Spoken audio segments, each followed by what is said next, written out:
Well, thank you for the opportunity to participate in the meeting. It's been fascinating and extremely useful. I have to start, I think, just by slightly taking issue with the title.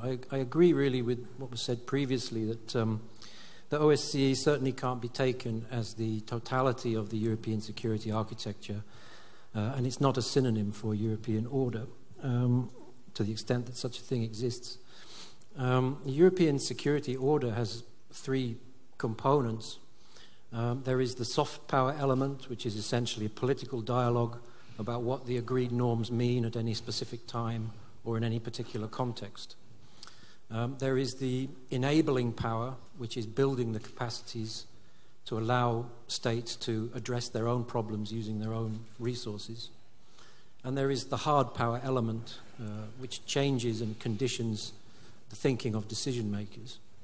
Now, all three of these elements are in play at all times, but the balance between them shifts, but none of them is the preserve of any specific institution. And Europe is the part of the world which has the largest number and the densest web of institutions of different kinds. So I think the issue is, what contribution can the OSCE make at this specific moment? What's its constructive role? And I think there are many, probably too many to go into in these opening remarks, maybe even in the session. And I think they come at all levels. The specific contribution on the ground has already been referenced.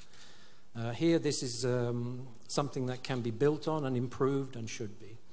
Not only because the missions in Ukraine play a valuable role, but because there should be a wider discussion about the role of field operations in different parts of the OSCE, which can certainly learn from and build on the experience here.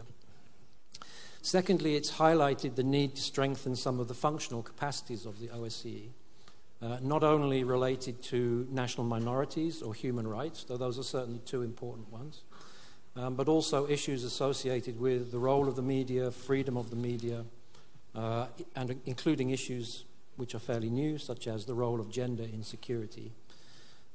These are issues where the OSCE is understaffed, underpowered, and needs additional resources for these functional issues to play their proper role in the discussion.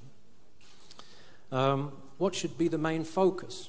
The OSCE has actually been extremely adaptable over time.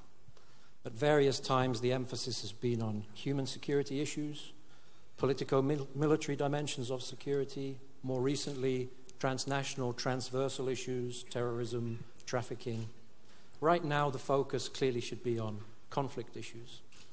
And the OSCE needs to bring into the discussion some of the more recent thinking about conflict management, which at the moment I think is not really present in the debate. A huge amount of work has been done over the past 2 decades thinking about conflict, how it should be managed, but most of it has been done in other places, not in the OSCE. There's a lot which can be brought into the discussion from that. Secondly, or the last point I would make is, I think the OSCE also has an important global role.